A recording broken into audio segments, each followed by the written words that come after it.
Baik, selamat siang Bapak Ibu guru hebat. Apa kabar semuanya? Luar biasa, Baik, baik Bu. Oh iya, bagaimana Bapak Ibu? Sudah pada makan siang kah belum? Oh ya, ada yang sementara. Oke, silakan ya, di dilanjutkan. sini juga sementara. Oh ya, silakan Bapak, lanjutkan. Oke, baik Bapak Ibu. Maaf kami terlambat 5 menit ya. Kami harap ini tidak menjadi masalah. Dan baik, sebelum kita mulai, pantun sedikit dulu ya Bapak Ibu ya. Bagaimana? Oke ya. Bersepeda ke Kelurahan Imbi, jauh sekali ya, bersama Aratoriman. Selamat Cakep. siang, para hadirin yang budiman. Mari kita mulai webinar hari ini. Cakep. Terima Cakep. kasih. Baik hadirin peserta webinar sekalian, langsung saja kita memasuki acara inti yang paling kita tunggu-tunggu, yaitu penyampaian materi webinar dan juga diskusi yang di akhir juga akan ada sesi tanya jawab setelah pemateri selesai mengisi materinya. Tapi sebelumnya kita berdoa dulu. Tapi pantun lagi. Ina punya kolam ikan, maaf, Ina punya kolam penuh ikan mujair dicampur ikan nila. Sebelum acara kita lanjutkan, mari sejenak kita tunduk kepala. Bismillahirrahmanirrahim.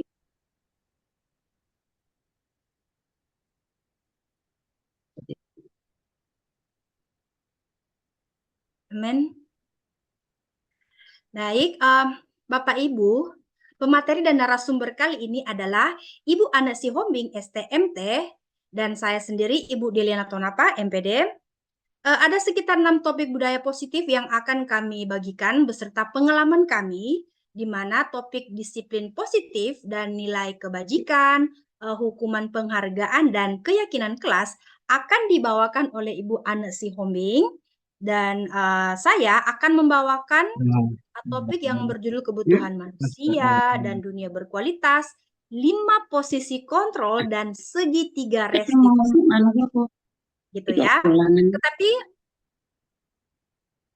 ya, saya lanjut dulu ya Bapak Ibu. Tetapi sebelum itu izinkan saya menyapa para pengurus komunitas belajar kita orang guru SMK Negeri 3 Teknologi dan Rekayasa Jayapura. Ada Ibu Juliana Hutapea. Halo Ibu. Halo, salam. Halo. Selamat. Kemudian juga ada Ibu Melinda Usman. Adakah? Pastilah. Ada ya? Halo. Oke, kemudian juga ada Ibu Salbia. Oke, dan juga ada Pak Ula yang sekarang berada di Palembang. Halo Bapak, bersama Ibu Ana di sana ya. Halo, apa kabar?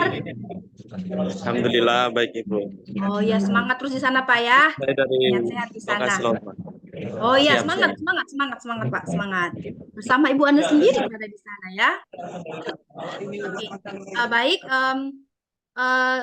Kami juga mengucapkan terima kasih untuk kesempatan yang diberikan kepada kami saat ini. Ya, kami ucapkan terima kasih banyak dan juga saya pribadi berterima kasih karena bisa berkolaborasi dengan komunitas kita orang guru SMK Negeri 3 Teknologi dan Rekayasa Jayapura, bergabung dengan komunitas saya yang sebenarnya sudah lama dibentuk, ya, yaitu komunitas pembelajar sepanjang hayat. Terima kasih. Baik, yang kami hormati Bapak Kepala Sekolah Negeri 3 Teknologi dan Rekayasa Jayapura. Dengan hormat saya sebutkan Bapak Frans Tunggul Kasih Amarta, SPD. Beserta para wakil kepala sekolah dan tentu seluruh guru SMK Negeri 3 Teknologi dan Rekayasa Jayapura. Selamat siang semuanya. Siang. Yang kami hormati juga para fasilitator kami. Dengan hormat kami sebutkan namanya Bapak Baharudin Lahati dan Ibu Sri Kandi Dwi Poncowati. Selamat siang. Yang kami hormati pengajar praktek kami, Ibu Mary Betty Silitonga dan Bapak Markus Salubongga. Selamat siang Bapak dan Ibu. Dan pastinya juga kepada seluruh guru hebat Indonesia dimanapun berada. Salam sehat dan semangat untuk kita semua. Bapak Ibu yang kami hormati, webinar kali ini adalah tentang diseminasi budaya positif. Oleh karena itu, tentu kami sangat memerlukan informasi sekaligus sebagai cara menyamakan persepsi kita nanti seperti yang memang diharapkan. Dan sebelum masuk pembahasan materi, izinkan saya sedikit menyampaikan pengantar materi yang disampaikan nanti karena banyak yang bertanya, itu budaya positif itu apa? Nah, beberapa di antara kita mungkin sudah mengetahuinya, beberapa mungkin belum familiar. Baik, pada umumnya, peserta didik adalah anggota masyarakat yang berusaha mengembangkan potensi diri melalui proses pembelajaran pada jalur pendidikan.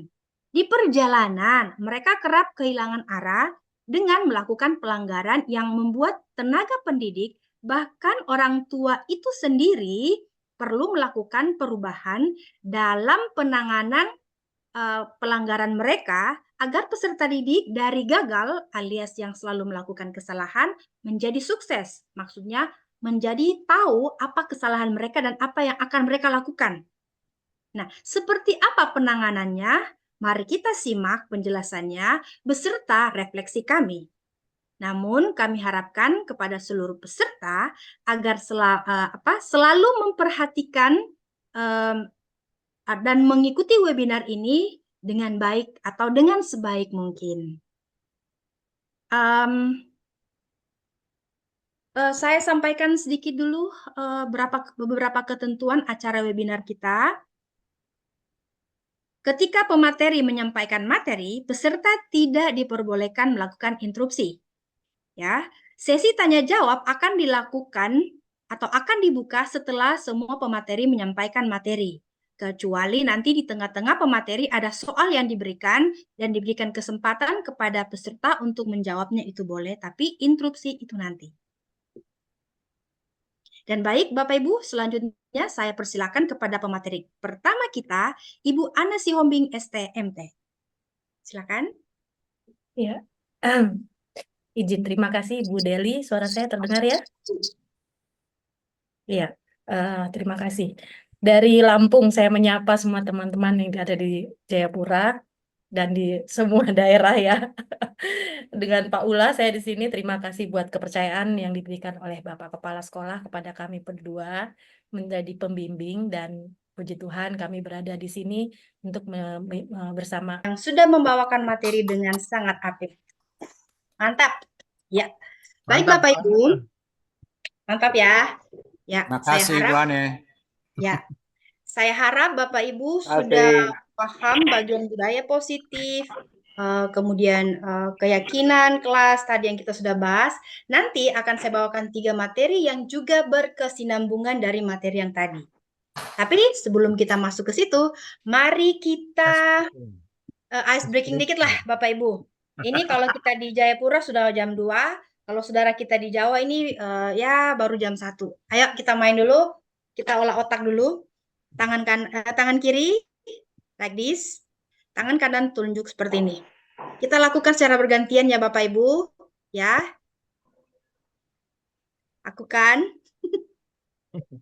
Bisa Bapak Ibu? Ya, pada curang ini, matikan open web lah. Susah. Ini supaya kita tidak cepat lupa.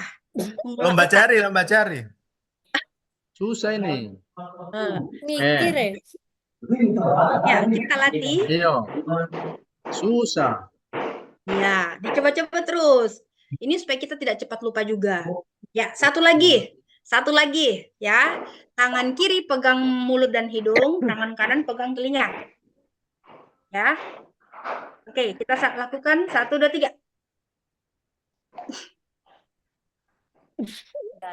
Hati-hati. Ada yang udah pegang pipi dua-duanya. Oke, jadi itu kita bisa lakukan ya. Selain melakukan hal yang tidak tidak biasa kita lakukan, juga kita bisa melakukan itu untuk apa? Untuk membuat kita apa ya? Semakin mudah mengingat. Ya maklumlah faktor U biasa itu bikin kita kayak, aduh apa ini tadi saya bicara ini baru saya sudah lupa. Salah satu cara yaitu selain membaca juga. Nah, baik Bapak Ibu, izinkan saya share screen.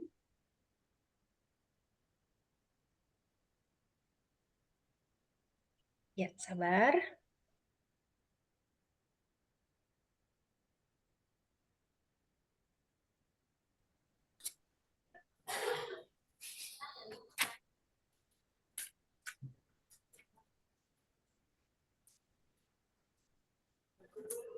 Apakah ini sudah nampak Bapak Ibu? Sudah. Siap, Sudah. sudah, Bu. Baik. Baik, siap. Saya tampilkan dulu. Oke.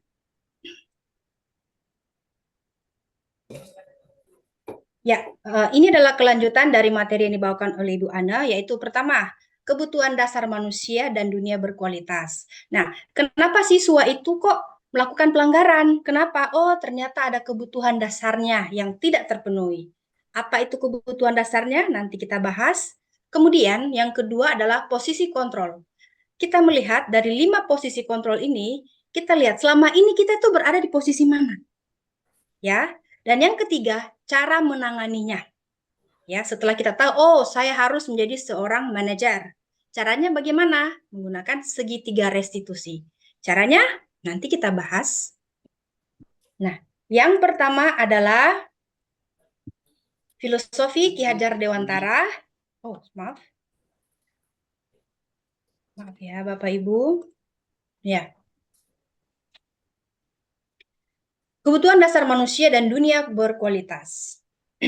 Kebutuhan dasar manusia adalah segala sesuatu yang kita lakukan untuk mendapatkan apa yang kita inginkan. Kita di sini bisa peserta didik. Seluruh tindakan yang kita lakukan memiliki tujuan tertentu dan semua usaha terbaik. Ya, semua usaha terbaik kita lakukan adalah dalam rangka agar kebutuhan dapat terpenuhi. Nah, kemudian filosofi Ki Hajar Dewantara. Sabar Bapak Ibu, ini karena ketutup ya, saya buka dulu. Ya. Yang kedua adalah filosofi Ki Hajar Dewantara mengambil perbandingan dengan hidup tumbuh-tumbuhan seorang petani yang menanam padi yang hanya dapat menuntun tumbuh padi. Ya, ia dapat memperbaiki kondisi tanah, memelihara tanaman padi, memberi pupuk dan air, membasmi ulat-ulat atau jamur-jamur yang mengganggu hidup tanaman padi, dan lain sebagainya. Ya, hakikatnya sama dengan seorang pendidik. Jadi petani itu dalam hal ini sama dengan pendidik. Kemudian, KHD juga mengibaratkan pendidikan layaknya sebuah tanaman. Ya, atau Bapak Ki Hajar Dewantara juga mengibaratkan sebuah tanaman, ya. Pendidikan katanya layaknya sebuah tanaman yang mana merupakan sistem tempat untuk bertumbuh kembangnya tanaman beserta buahnya, serta tukang kebun yang rutin merawat dan menikmati hasilnya. Hal yang ditekankan bahwa baik buruknya tanaman, hasil tanaman itu tugas dari tukang kebun, hanya bisa memperbaiki dan memperindah jenis tanaman yang dihasilkan. Begitu pula dengan pendidikan bagi anak-anak. Jika lingkungan pendidikan memberikan ekosistem yang baik, maka akan baik pula hasil panen. Nah, jadi ya tergantung dari guru ya. Sama seperti yang disampaikan oleh pemateri pertama, bahwa kita tidak bisa mengontrol atau mengubah. Yang kita lakukan adalah memperbaiki, dalam hal ini mengangkat potensi yang dimiliki peserta didik, kemudian karakter mereka yang kurang baik, kita minimalisir kalau bisa dihilangkan dan memunculkan karakter yang baik. Itu maksudnya. Kemudian, Dr. William Glasser mengatakan, seluruh tindakan manusia memiliki tujuan tertentu, yaitu memenuhi kebutuhan dasarnya. Nah, kebutuhan dasar untuk bertahan hidup itu seperti apa? Nah, yang pertama, seperti makanan, pakaian, tempat tinggal, keamanan dan kesehatan. Jadi, ya seperti saya, kadang ada siswa itu yang loyo sekali kalau sudah masih pagi ini sudah loyo. Saya tanya, kenapa bisa loyo? Mem, saya belum sarapan. Logikanya, mana bisa siswa belajar atau kita saja, mana bisa kita bekerja dengan baik kalau perut kosong? Mana bisa mereka ke sekolah menggunakan baju yang rapi dan bersih kalau mungkin di rumahnya tempat mencuci pakaian itu jauh.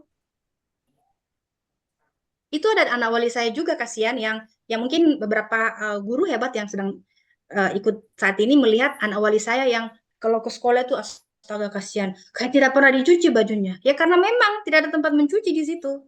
Jadi kalau mau disalahkan dia, kenapa bajumu begini? Ya jangan, mau bagaimana?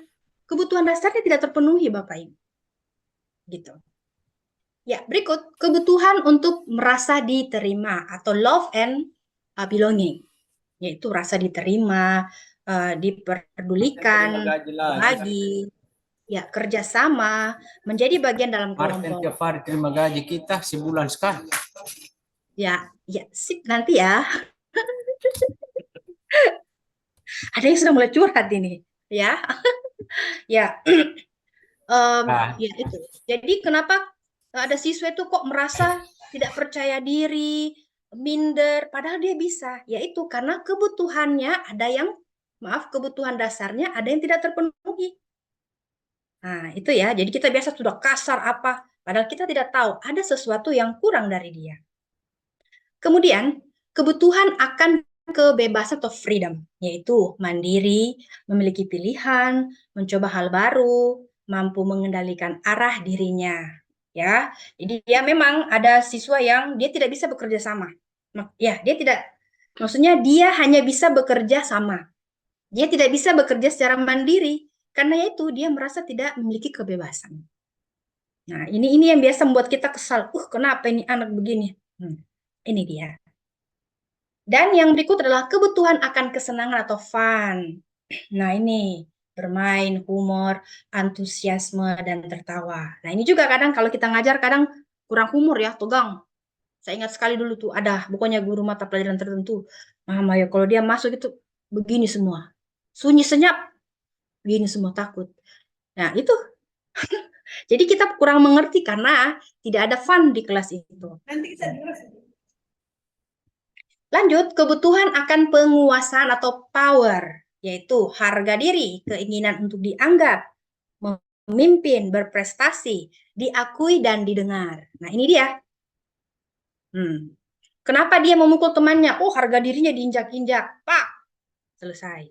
Lalu kita masuk lagi. Kau pukul temanmu, kita pak lagi anak itu. Padahal kita tidak tahu. Kebutuhan dasarnya tidak terpenuhi, makanya dia seperti itu. Begitu. Ya. Nah, baik. Upaya untuk pemenuhan kebutuhan dasar peserta didik.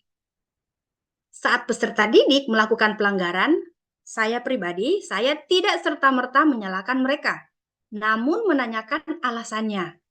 Siswa tidak langsung memberikan alasan rinci memang, namun tugas saya yang selalu berupaya untuk mencari tahu penyebabnya, sehingga saya bisa melakukan tindak lanjut.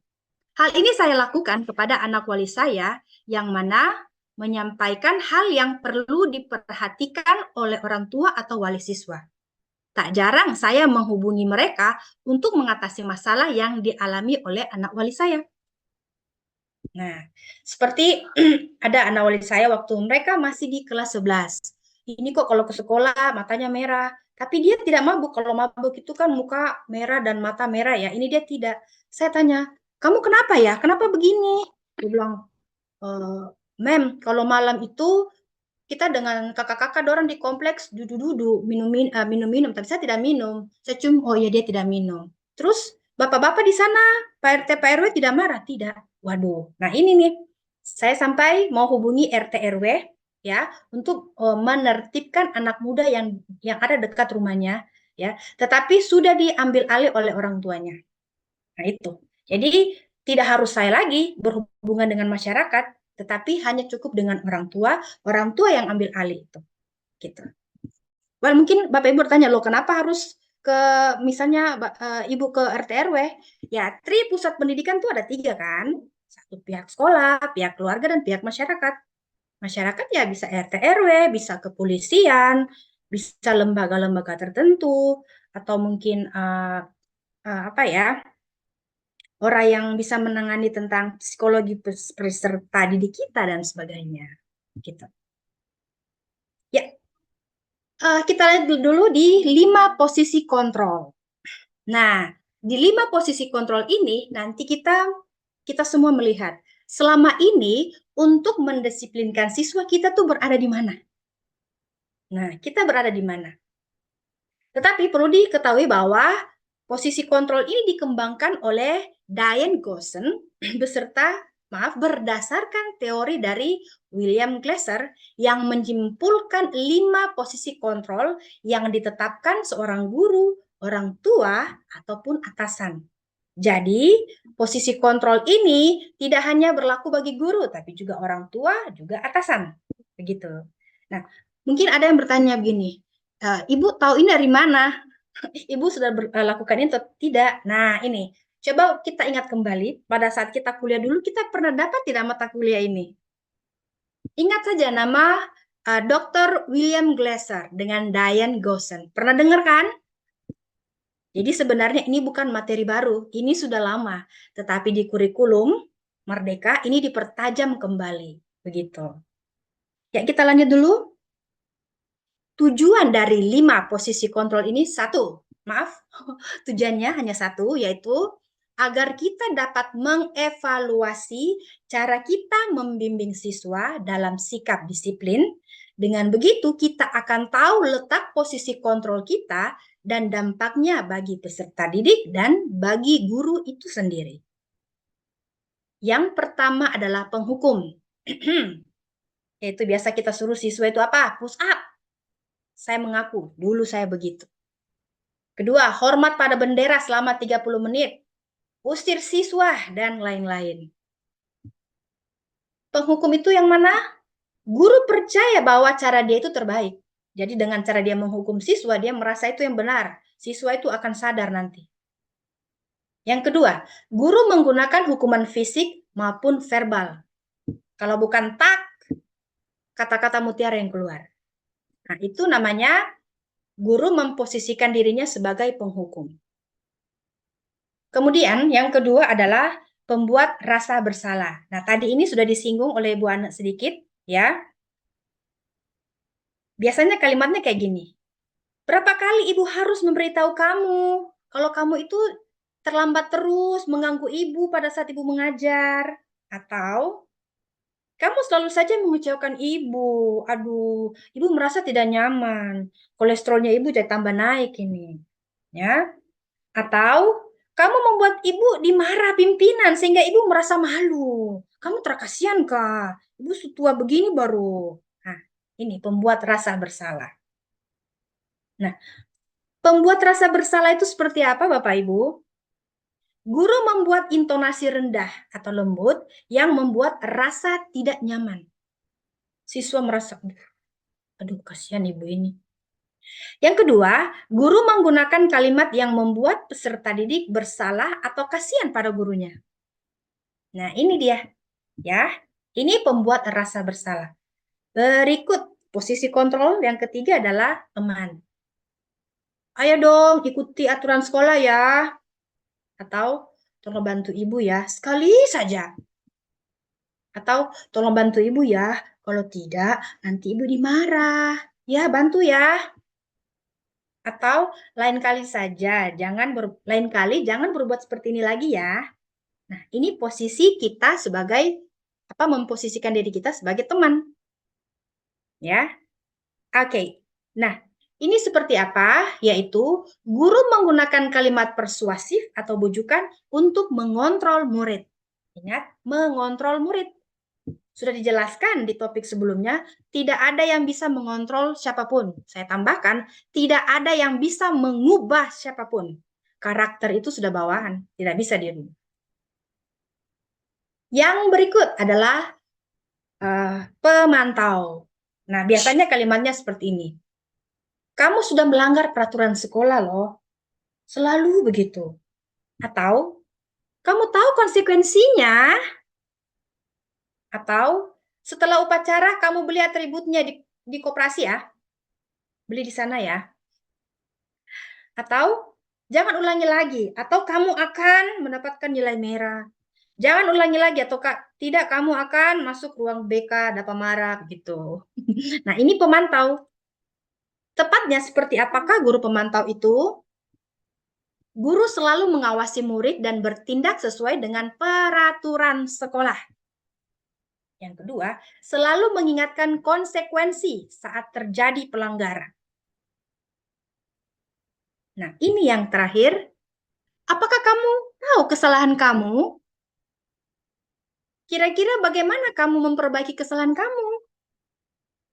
Ya, posisi kontrol sebagai manajer itu apa?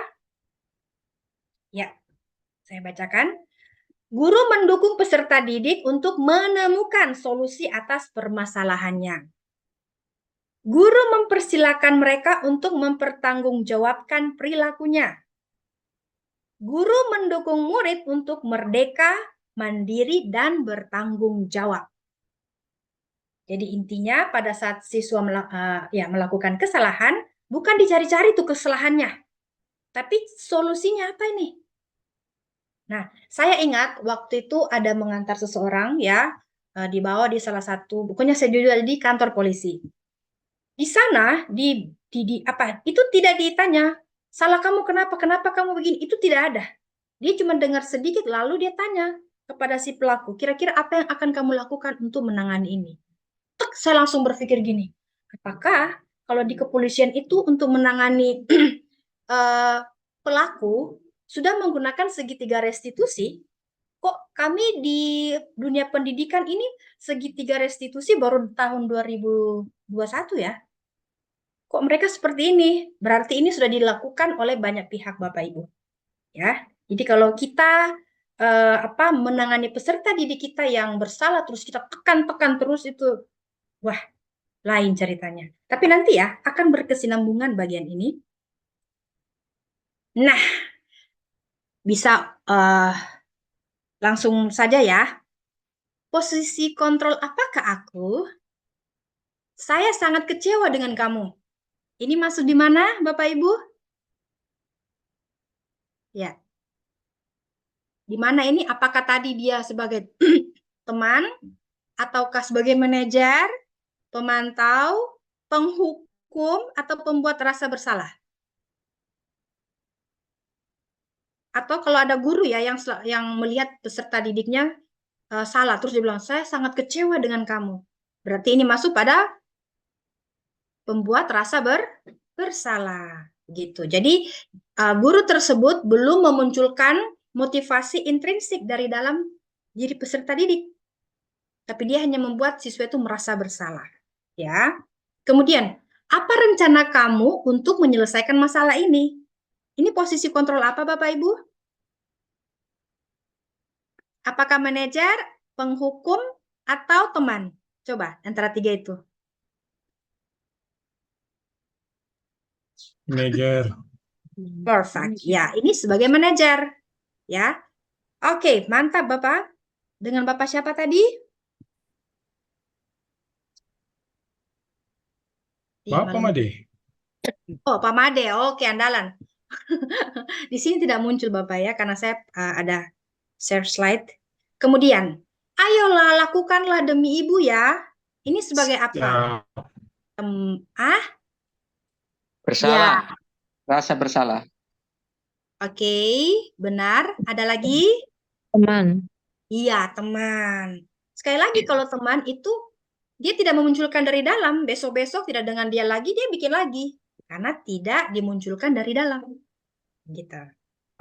Ya. Oke, berikut.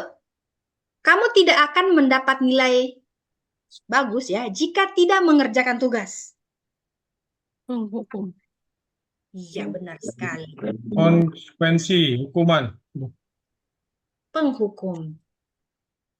Nah, di antara 5 posisi kontrol ini, Bapak Ibu, kira-kira selama ini Bapak Ibu itu melakukan apa? Posisi kontrol apa?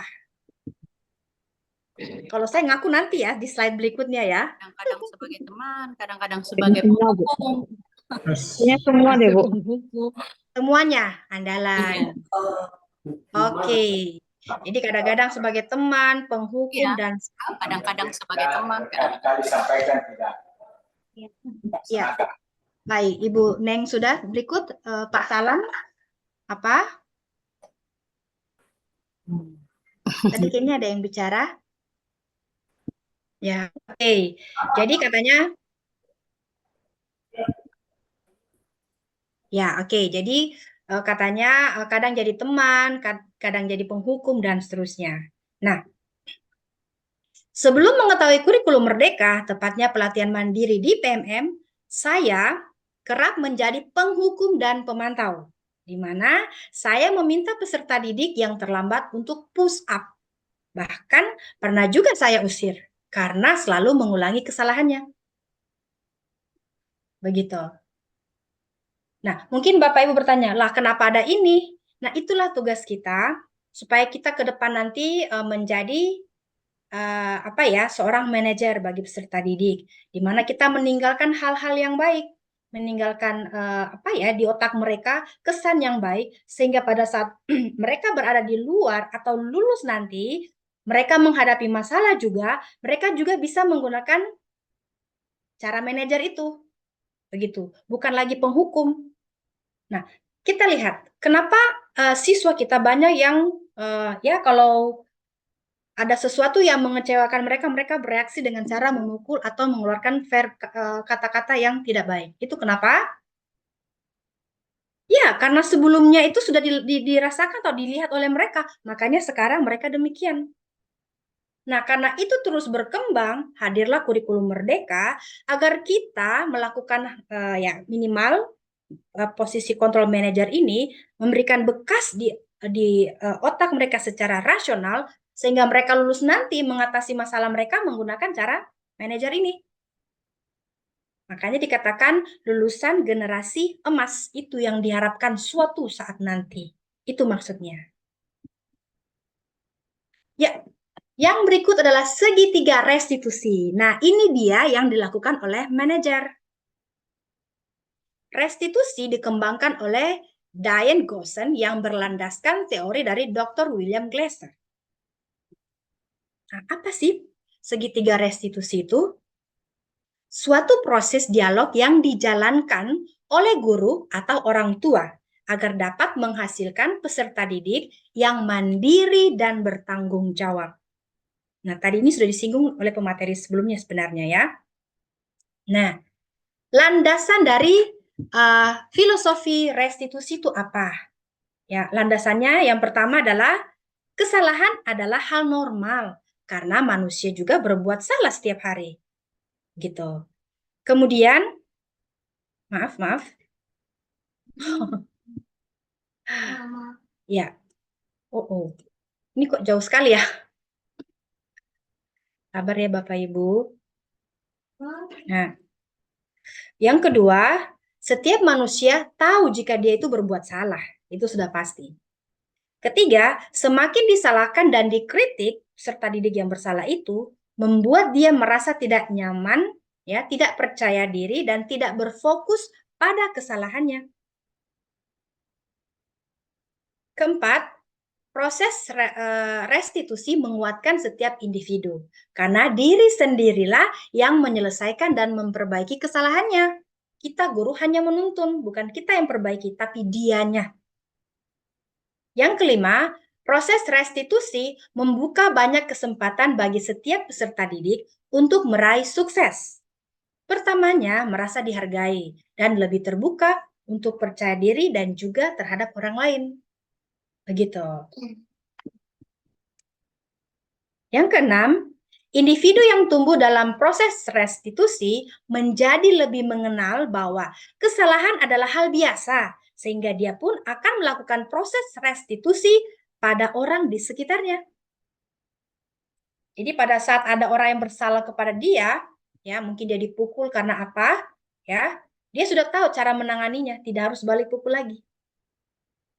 Alias maksudnya adalah kita menciptakan lulusan yang bermental baja. Begitu ya. Kurang lebih seperti itu. Nah, kemudian langkah-langkah restitusi itu apa? Ya, pertama, ciptakan suasana yang positif. Jadi pada saat siswa berkelahi, tak, tak, tak, tunggu dulu. Mungkin kita ada marah di situ ya. Pindah, pindah, pindah. Kenapa ini? Nah, pada saat kita bawa ke ruangan khusus, minum dulu lah Bapak Ibu. Minum dulu, tahan itu emosi. Seperti ada kasus kemarin, siswa hanya baku senggol sedikit, hampir berkelahi. Saya juga hampir marah. Tapi saya ingat ini yang saya sudah pernah belajar, saya tahan dulu satu emosi, untuk ada air minum, saya minum dulu, baru bicara. Nah, karena sudah lihat ini marahnya, jadi sudah mengerti, gitu ya. Jadi pertama, ciptakan suasana positif dulu, alias bercanda-bercanda sedikit lah, ya. Yang kedua, ajak peserta didik untuk berpikir dan menganalisis kesalahannya. Ya, salah kamu apa? Jadi sama seperti yang dilakukan oleh pihak berwajib saat itu, dia tidak terlalu menekan kesalahan dari si pelaku ini, tetapi dia kira-kira solusi kamu apa?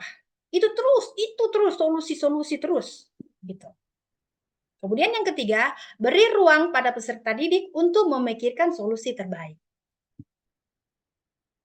Nah, restitusi memberikan kemerdekaan bagi peserta didik dalam menyelesaikan masalahnya, bukan guru yang memutuskan.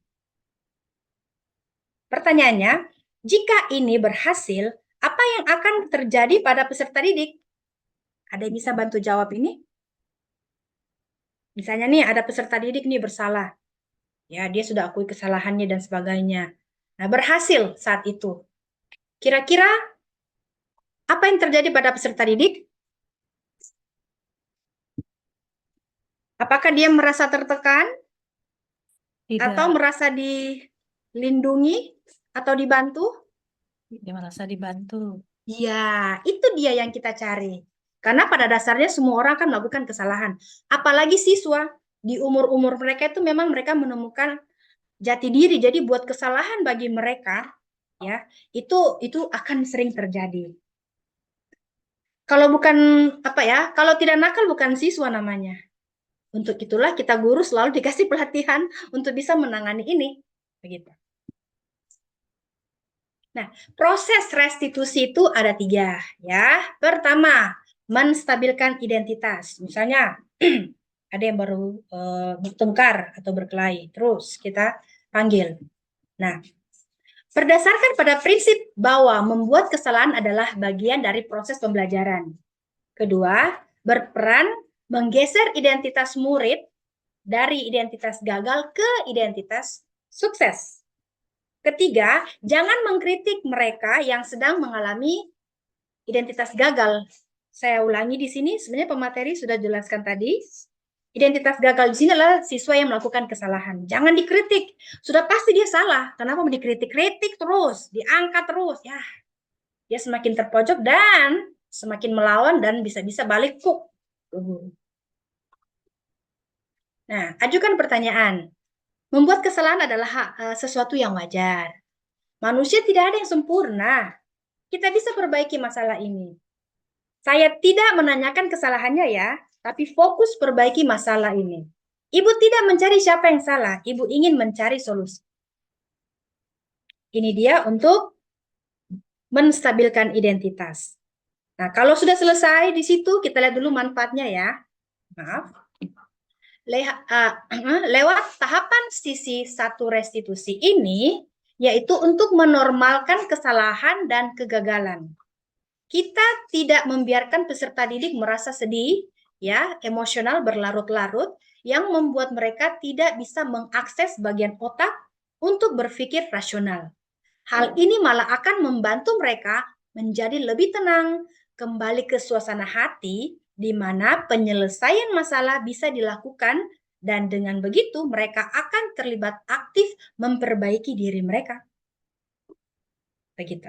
Itu manfaat untuk menstabilkan identitas. Yang kedua, ya, tahapan yang kedua adalah validasi tindakan yang salah. Berdasarkan prinsip setiap perilaku berupaya memenuhi suatu kebutuhan tertentu. Ya, tadi kebutuhan sudah ya kita bahas ya. Kemudian, guru akan bergeser pada pemikiran stimulus respon menjadi proaktif. Tadi pemateri sudah bahas ini, pemateri pertama. Kemudian, mengenali dan mengakui kebutuhan murid ini dapat memperbaiki hubungan dengan murid. Dan yang terakhir, pernyataan dan pertanyaan disampaikan dengan suara tidak menghakimi atau memojokkan. Alias, memang dia sudah salah, tapi jangan tambah di pojokan. Oh, tambah tidak akan ada itu. Nah, mungkin saya berbicara ini sudah ada yang mau bertanya nih ya. Sama ini. Oke.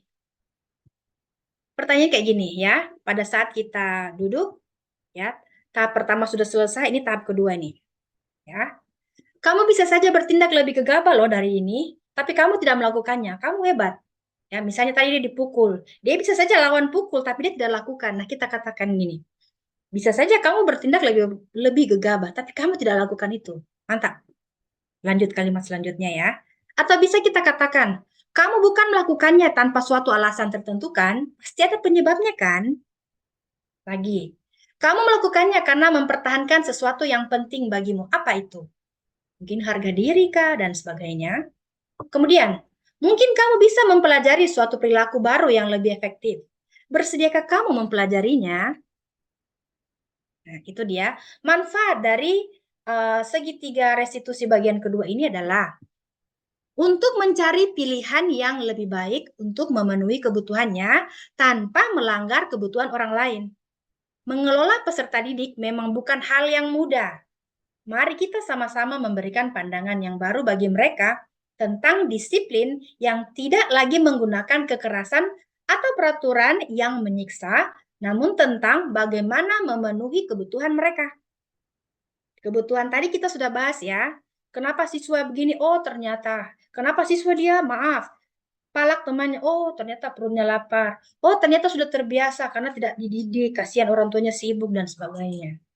Karena ada kebutuhan dasar yang tidak terpenuhi.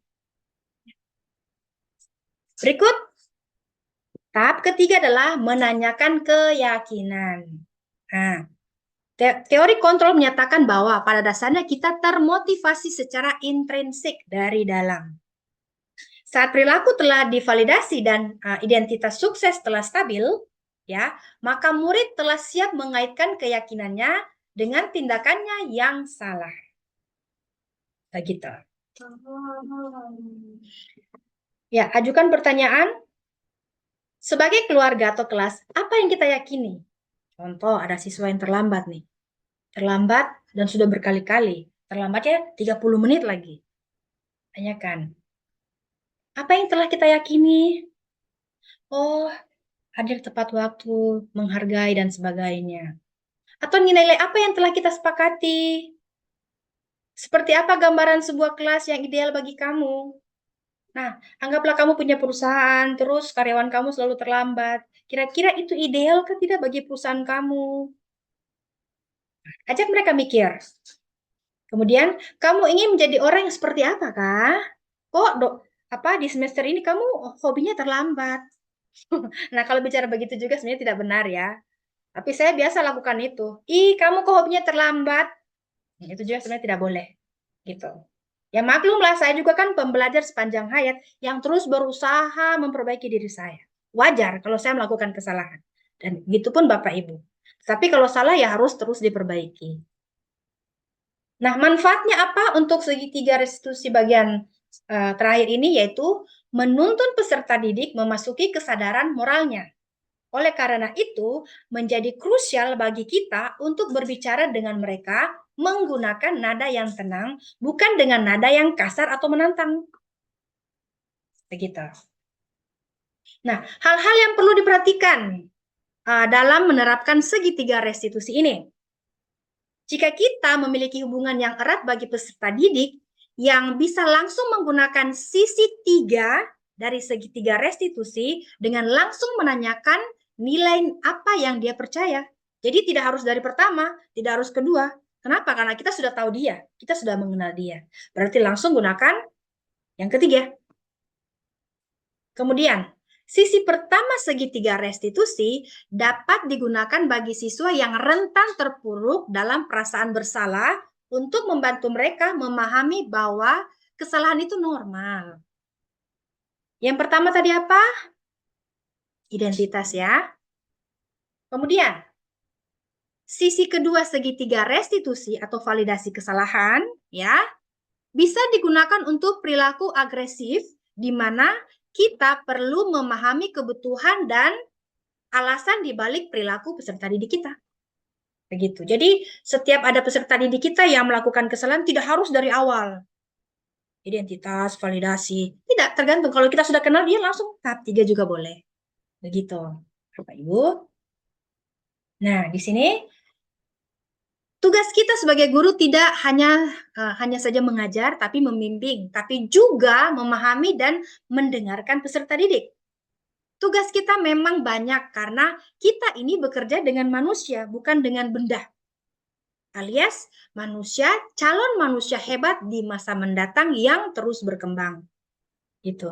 Memang kita berat Bapak Ibu, makanya dulu tuh ditanya, mau jadi guru atau pegawai kantoran? Nah, kan beda karena kita berhadapan dengan manusia memang. Nah, contoh kasus. Seorang peserta didik bermain bola di kelas dan mengakibatkan plafon pecah. Seorang guru marah keras dan mengatakan, kamu lagi, selalu kamu. Sudah Ibu katakan, jangan bermain bola di dalam kelas. Kalau sudah begini mau apa lagi? Anak tersebut hanya meminta maaf dengan ekspresi menyesal. Pertanyaannya, apakah ada proses penyelesaian di kasus ini, Bapak Ibu? Tidak. Silakan. Tidak ada sama sekali. Tidak ada. Jadi tidak ada hal yang membuat peserta didik tersebut merasa, saya harus memperbaiki sikap saya harus berhenti bermain bola dalam ruangan, sebaiknya di luar. Itu tidak ada. Nah, seandainya kita menjumpai ini dan mungkin Bapak Ibu belum pernah mendengarkan tentang budaya positif, apa yang Bapak Ibu lakukan terhadap siswa tersebut? Ayo Bapak Ibu, jujur kah?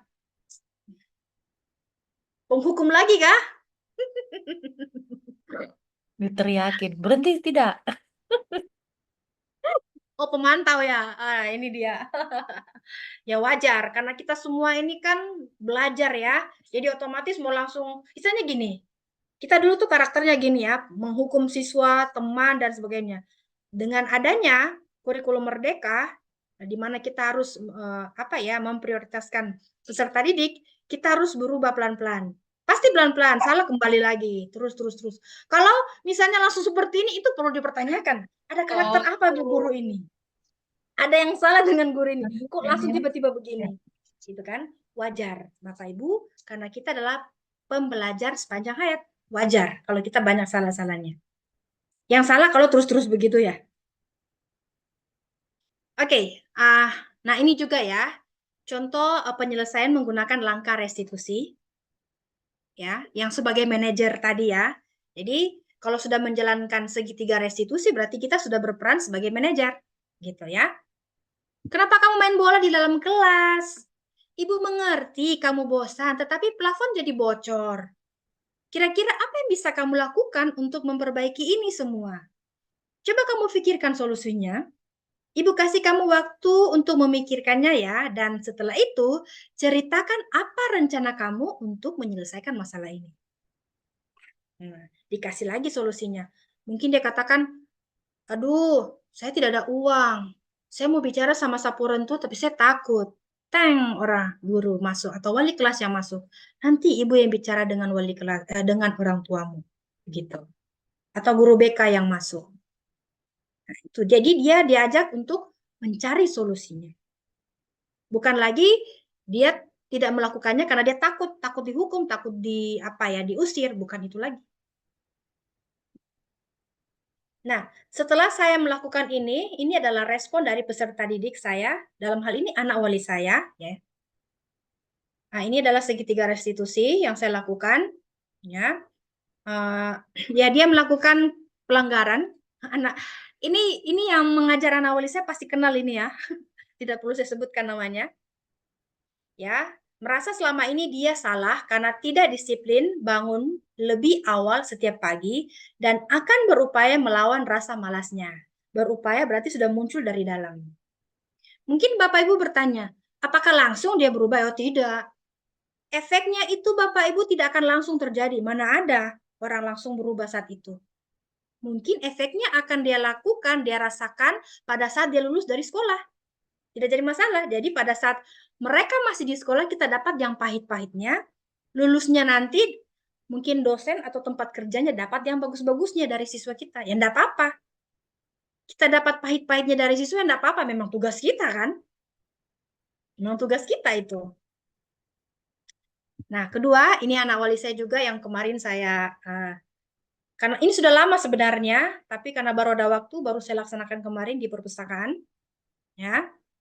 Setelah itu dia katakan gini, merasa senang dengan pendampingan saya dan mengetahui akibat meminjamkan motor ke teman yang dinilai tidak bertanggung jawab, tidaklah benar, dan berbohong kepada wali kelas juga tidaklah benar. Nah, ini. Nah, refleksi saya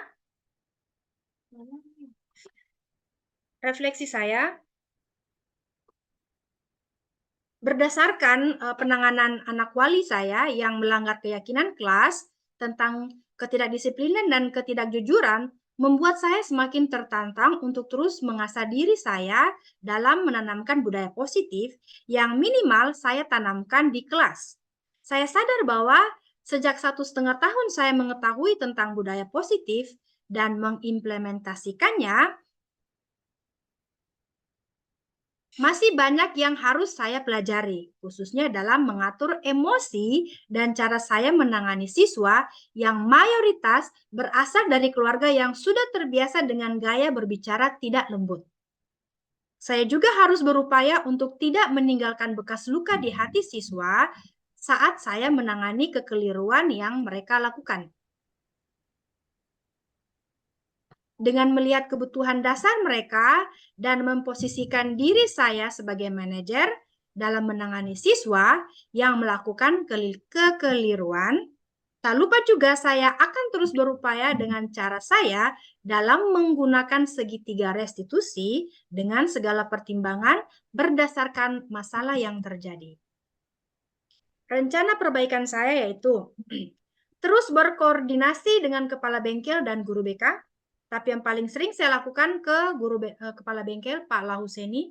Kalau sudah sampai di situ langsung titik.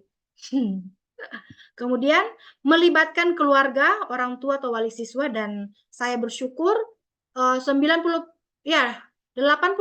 orang tua wali siswa saya ini bagus. Hanya sekian persen yang memang betul-betul. Ya, betul-betul. Ya, Bapak Ibu pasti mengerti lah kalau saya bilang betul-betul. Dan yang ketiga, melibatkan masyarakat. Ya, alias Tri Pusat Pendidikan.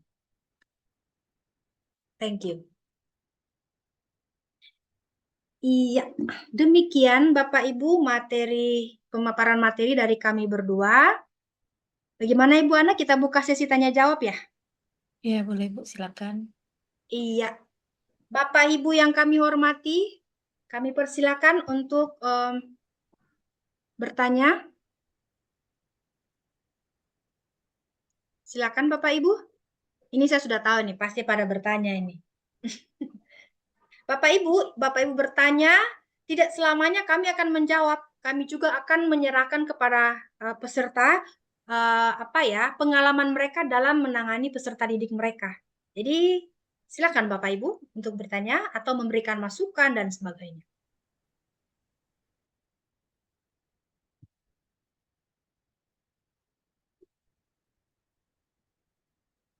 Bah, macam sudah mengantuk ini.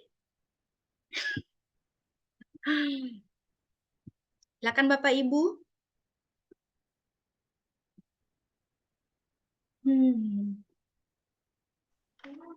Sabar ya, saya lihat dulu di kolom chat. Mungkin ada pertanyaan. Izin, Ya, silakan Pak. Dengan siapa? izin Bu, saya Pak Nasruddin dari SD Negeri 3 Bepura. Oh iya Bapak, selamat siang Bapak. Salam untuk Bapak Ibu dari SD 3 Abepura. Bagaimana Bapak?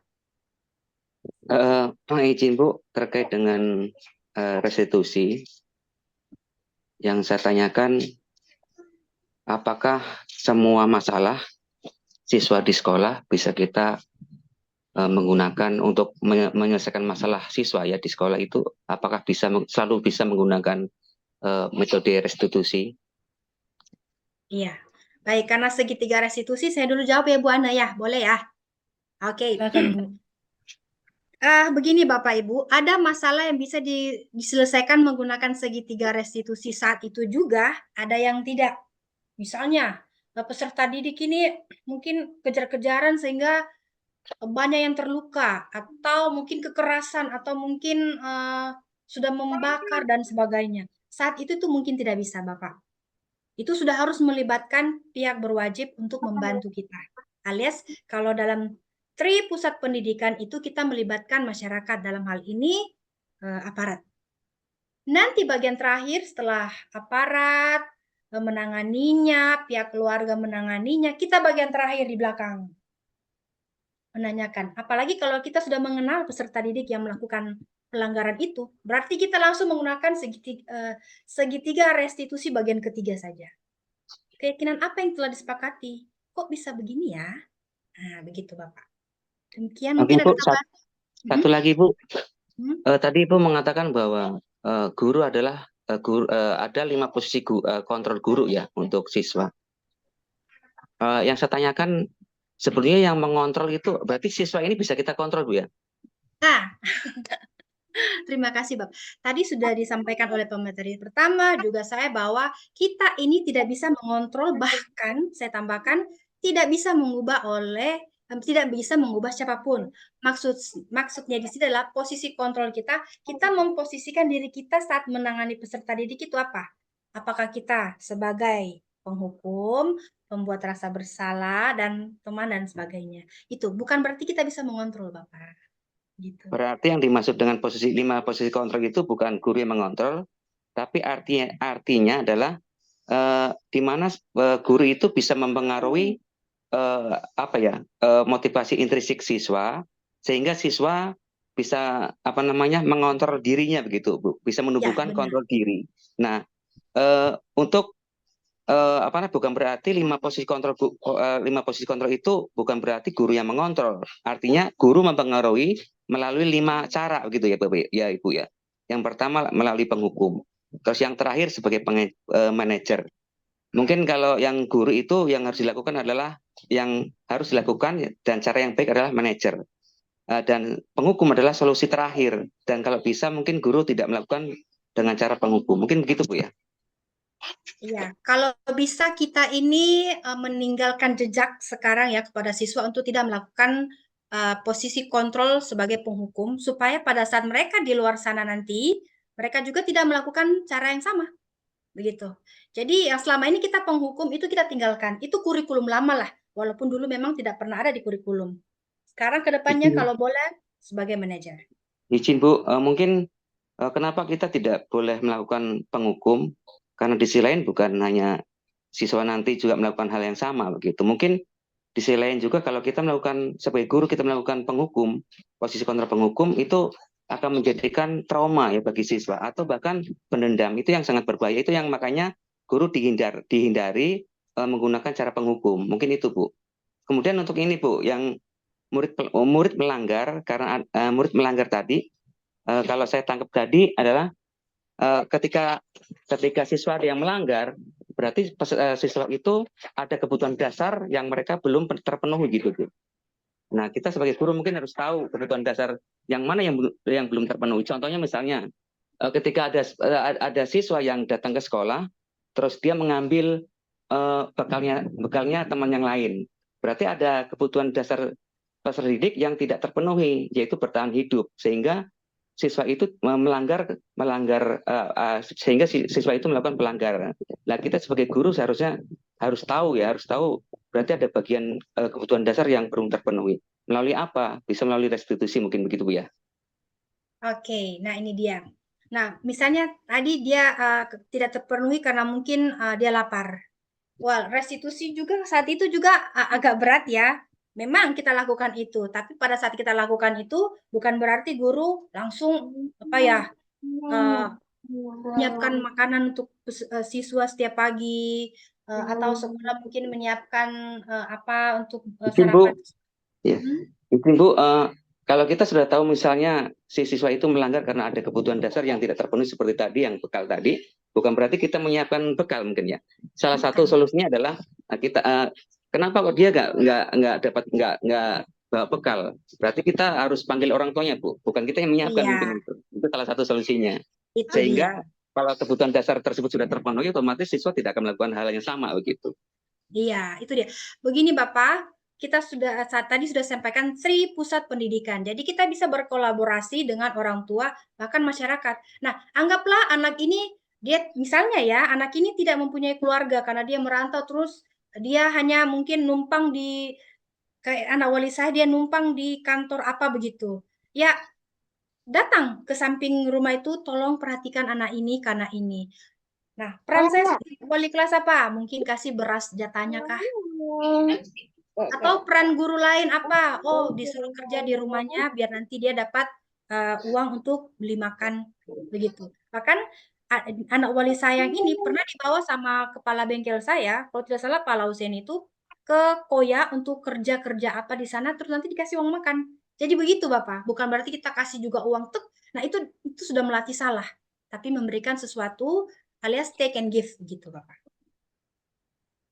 Izin Bu, tadi di langkah restitusi kan ada menstabilkan identitas ya. Identitas. Mungkin kalau yang saya baca di Google begitu, minta maaf, menstabilkan identitas itu artinya apa ya? Membuat tenang si siswa.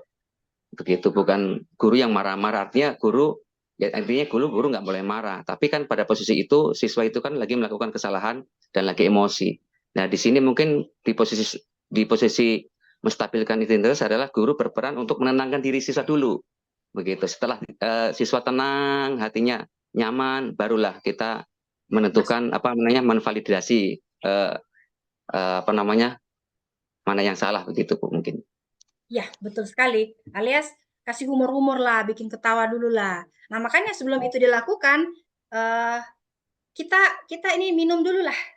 Gurunya harus tenang dulu, minum dulu sebelum berhadapan dengan mereka, supaya kita tidak terbawa emosi, begitu. Izin Bu, yang di keyakinan kelas, kalau yang di bagian restitusi, bagian keyakinan kelas, saya rasa sebelum kita melakukan restitusi, alangkah baiknya kita harus tentukan harus menentukan dulu keyakinan kelas Bu, karena di langkah-langkah di situ ada menanyakan keyakinan kelas. Kalau misalnya keyakinan kelas belum dibuat, kemudian restitusi sudah dilakukan, terus keyakinan kelas ditanyakan, apakah akan membuat siswa bingung keyakinan kelas itu apa? Begitu mungkin sebelum kita melakukan restitusi kita harus buat dulu keyakinan kelas, sehingga ketika kita melakukan restitusi siswa paham gitu, nyambung. Terima kasih. Ya Ya, Pak, betul makasih sekali, Bapak. jawabannya. Memang betul Pak, kita keyakinan kelas dulu, baru karena itu kan kita bertanya. Keyakinan kelas juga kita kan kumpulkan infonya itu dari siswa. Jadi ada komunikasi antara siswa dan guru. Jadi apa nih didaftarkan, apa yang mau ini, seperti itu ya, baru kita buat keyakinan kelas yang mereka yakini bersama dengan guru. Itu bisa di kelas, bisa juga di sekolah dalam skala yang besar, tapi memang harus lebih dahulu. Makanya tadi saya tanyakan di mana ya kapan kita melakukan keyakinan kelas? Nah, kita melakukannya di awal semester. Lalu di chat-chat ini terima kasih Pak pertanyaannya. Di chat sudah ada beberapa orang juga bertanya ya Bu Deli. Di sini ada Ya, Bapak, dari Ibu bisa baca dulu ya. ya dari Bu Rati. Kalau menyuruh membersihkan kelas setelah belajar karena sudah melanggar salah satu kesepakatan kelas, itu hukuman atau konsekuensi ya, itu dari Bu Rati. Lalu dari Ibu Iwa, ini link, sorry, bukan. Ada lagi pertanyaan dari Bu Iwa. Oh, di sini. Mem, bagaimana bila sudah dihukum masih diulang berkali-kali? Lalu dari Bu Sriwati, bagaimana cara menumbuhkan motivasi intrinsik anak dengan kondisi lingkungan yang tidak mendukung kondisi keluarga yang bermasalah dan membiarkan saat anak melakukan kesalahan? Lalu dari Miss Lisa, budaya positif yang akan kita bangun di ekosistem sekolah pasti akan berhadapan dengan situasi keluarga dan lingkungan siswa sendiri, ditambah karakteristik budaya. Apakah hanya sisi intrinsik yang diangkat atau juga dari sisi ekstrinsiknya? Itu yang baru saya dapat ya, ada beberapa pertanyaan ini. Mungkin saya dari awal dulu ya. Pertanyaannya dari Bu Rati. Bila sudah selesai pelajaran, lalu siswanya disuruh bersihkan kelas karena tadi dia datang terlambat, apakah hukuman atau konsekuensi? Pertanyaan saya kembali ke Bu Rati. Bu Rati, waktu kesepakatan kelas dibuat, lalu menuju ke keyakinan kelas, apakah itu sudah disepakati lebih dahulu? Tuh, jadi kalau sudah disepakati lebih dahulu, berarti itu menjadi satu konsekuensi. Berani berbuat, berani bertanggung jawab. Tapi sebelum kita memberikan mereka itu, tanyakan dulu kembali, kenapa tadi terlambat. Biasanya kita langsung saja, kenapa terlambat gitu Bu, pas dia lihat ya. Yang terlambat 2 orang sini, misalnya siapa? Misalnya Arfan sama Napianus ke sini. Kenapa kamu terlambat? Nanti mereka datang, kenapa terlambat? Ini gini. Iya ibu paham karena kamu terlambat gini ya. Seperti itu ya, secara ringkas aja langsung. Tapi bagaimana ya, menurut kalian kalau kamu terlambat nih bagaimana dengan kesepakatan kelasnya kita?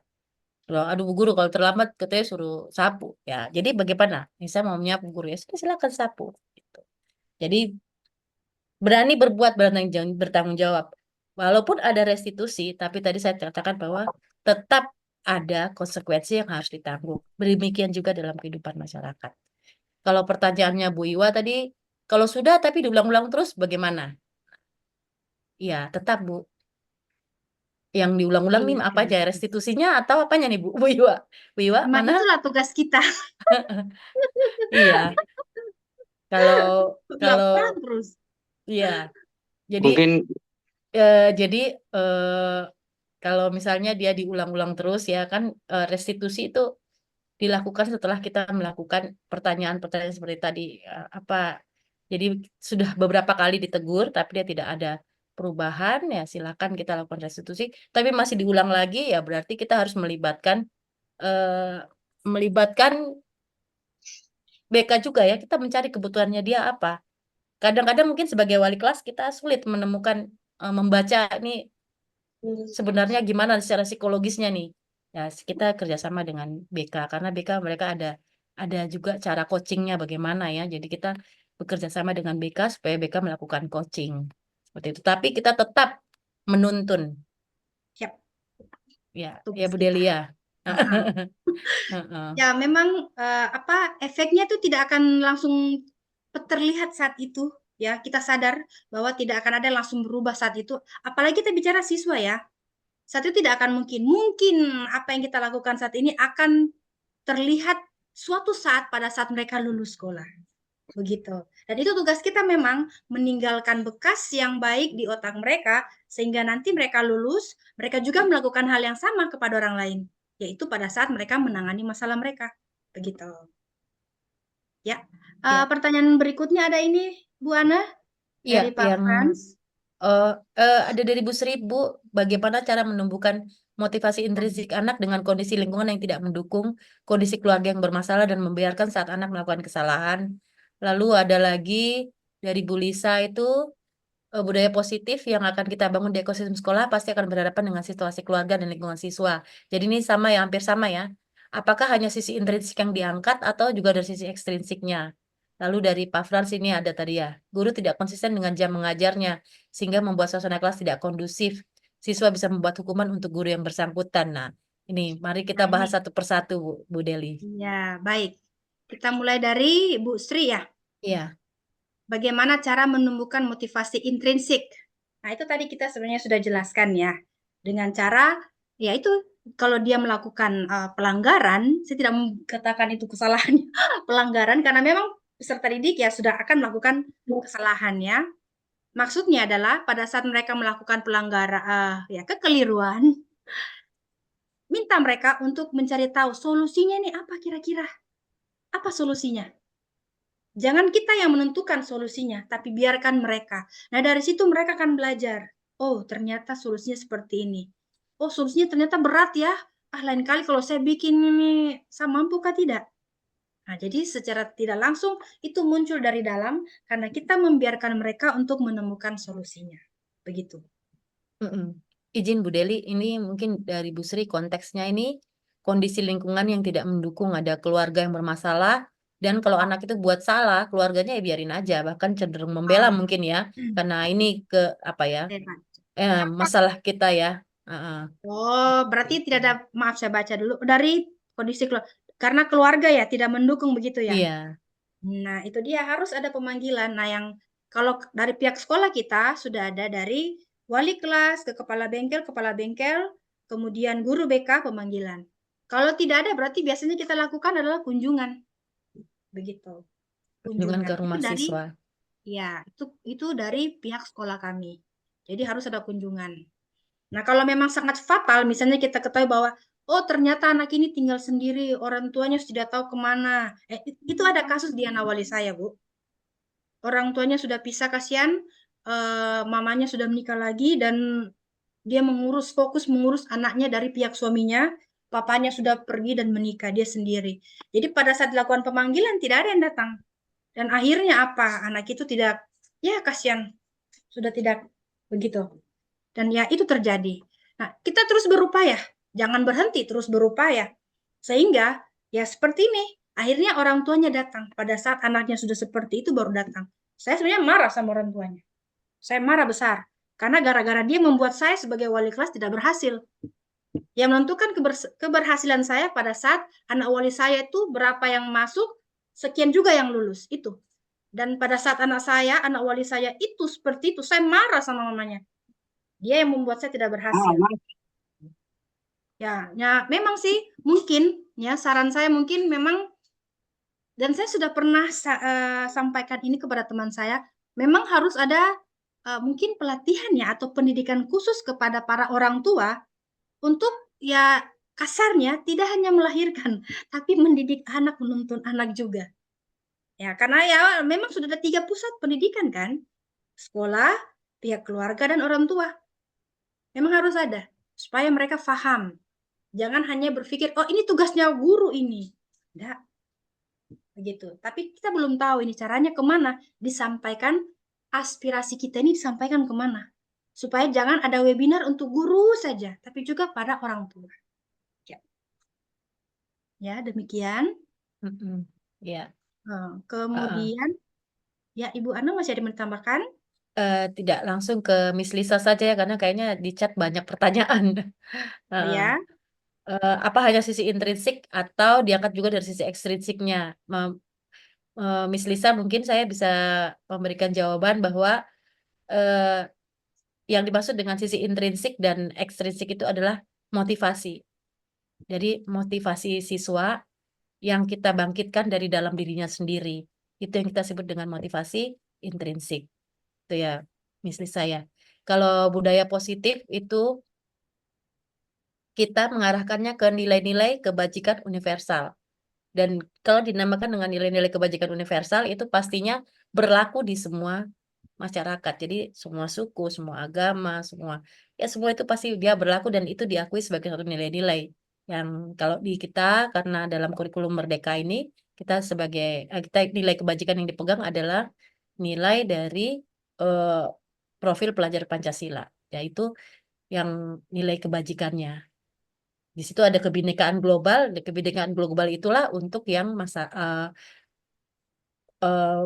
menyangkut dengan budaya yang ada atau kearifan lokal yang ada di daerah kita masing-masing. Tapi kalau sisi intrinsik dan ekstrinsik itu kalau itu lebih ke motivasi, membangkitkan motivasi intrinsik dari dalam diri siswa sendiri. Jadi dia menemukan permasalahannya apa, dia sadar masalahnya apa, dia bisa menyelesaikan, dia bisa menawarkan apa yang bisa dia solusi itu untuk menyelesaikan. Tuh mungkin ya. Bu Deli kalau ada tambahan dipersilakan karena cukup ya. Dari Pak Frans, kalau guru tidak konsisten dengan jam mengajarnya sehingga membuat suasana kelas tidak kondusif, satu sekolah siswa bisa membuat hukuman untuk guru yang bersangkutan. Bapak sebagai pimpinan bisa menggunakan segitiga restitusi. Yang seperti saya katakan tadi, segitiga restitusi itu tidak hanya untuk guru, bisa juga untuk orang tua, bisa juga untuk atasan. Begitu. Ya, betul Bu. Jadi juga ini sama ya bunyinya dengan pertanyaan Bu Sriwati, kalau gurunya yang terlambat Bu, ya segitiga restitusi dari kepala sekolah dan gurunya sendiri tuh harus punya motivasi ya. Iya. Intrinsik. Jadi bukan karena takut dipanggil atasan, tapi karena memang saya sadar bahwa harus menjadi teladan. Dan memang pilihan kadang-kadang tuh ada bahasa gini, siapa suruh jadi guru? Kadang-kadang gitu ya. Tapi ya itulah beratnya menjadi guru. Mungkin ada yang ditambah, bukan boleh dari Bu Sandi. Sebaiknya hukuman atau konsekuensi apa yang kita berikan agar memberikan efek jera apabila peserta didik sering melanggar kesepakatan kelas? Itu Bu. Kalau konsekuensi begini, kalau bisa hukuman itu diminimalisir dan atau kalau bisa dihilangkan. Nah, konsekuensinya tergantung. Tapi jangan sampai kita jadi pemantau. Selalu mengingatkan, kalau kamu begini konsekuensinya, ya itu pemantau dong, bukan manajer. Kalau bisa ya, kita berupaya menjadi manajer, ya, posisi kita menjadi manajer, sehingga kita meninggalkan bekas bagi peserta didik. Saat mereka lulus nanti menangani masalah juga mereka seperti manajer, bukan lagi cara penghukum atau pemantau, ya gitu, Ibu. Oke. Terima kasih Bu Deli. Ya, kita sudah sampai di penghujung acara mungkin ini ya, karena sudah waktunya juga. Saya kembalikan kepada Bu Deli untuk menutup seluruh pertemuan kita di webinar kali ini. Oke, baik Ibu, terima kasih banyak. Saya mengundang kepada Bapak pimpinan kita, Bapak Frans Nugul Kasyamata, untuk mungkin bisa memberikan kita sepatah dua kata jika beliau hadir saat ini.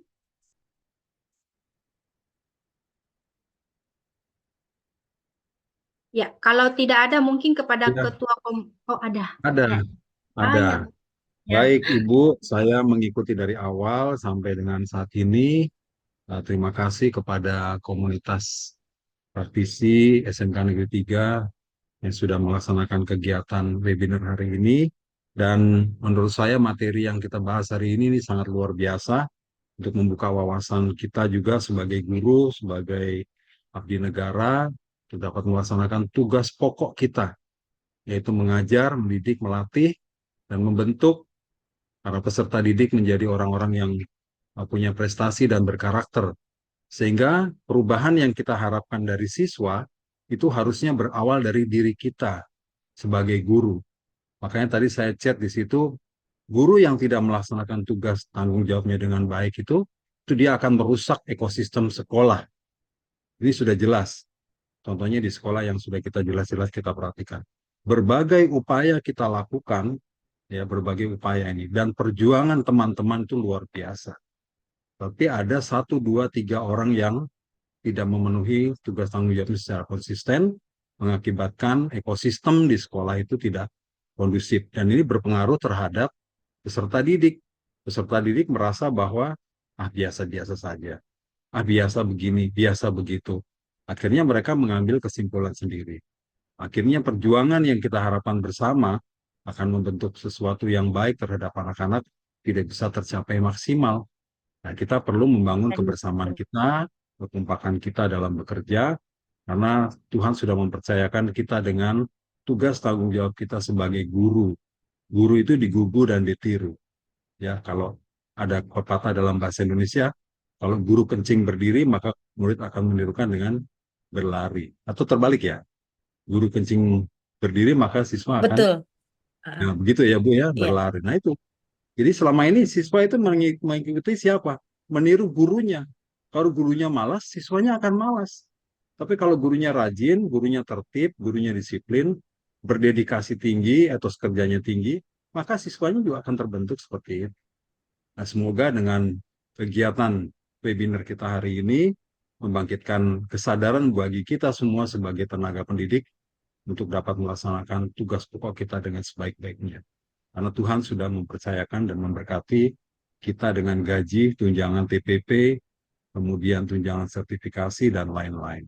Mungkin itu saja, dan sekali lagi saya menyampaikan terima kasih kepada para pengurus komunitas praktisi, juga kepada teman-teman, Bapak dan Ibu guru yang sudah hadir dalam kegiatan komunitas di hari ini. Tuhan memberkati. Terima kasih, selamat sore. Baik, Selamat sore, terima Pak. kasih, Mbak. Terima kasih banyak, Pak. Dan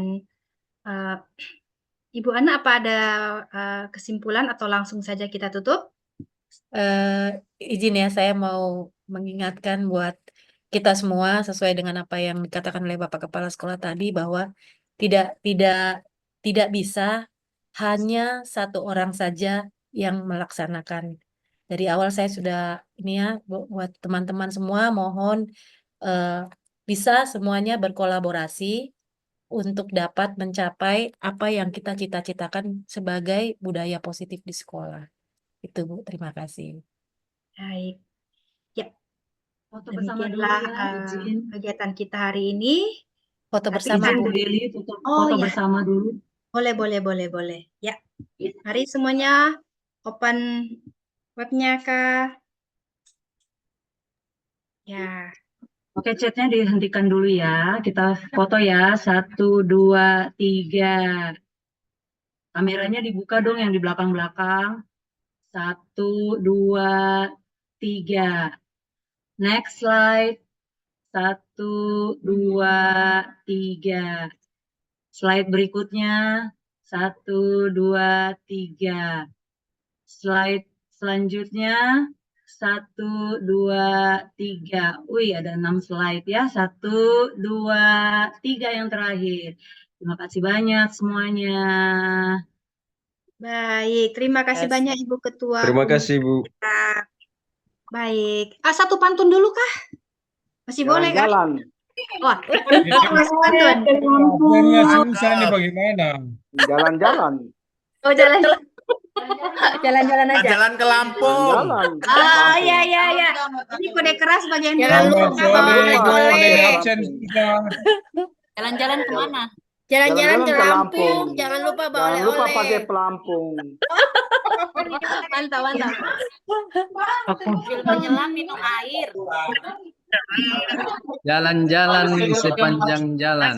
Ah, Oke, itu dia. Jalan ke Lampung. Sehat-sehat ya yang di Lampung. Ahey. Siap, terima Kode kasih. keras ini, kode keras 2 orang. Kode keras yang di Lampung. Oke, terima Mantap. kasih. Sukses. Terima kasih Bapak Ibu guru yang hebat. Sampai Terima jumpa kasih. pada pertemuan komunitas Sementara di luar.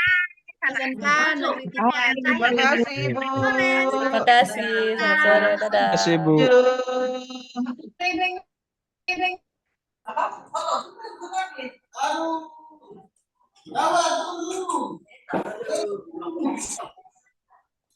Aduh, saya ketinggalan fotonya. Saya tadi terendam keluar.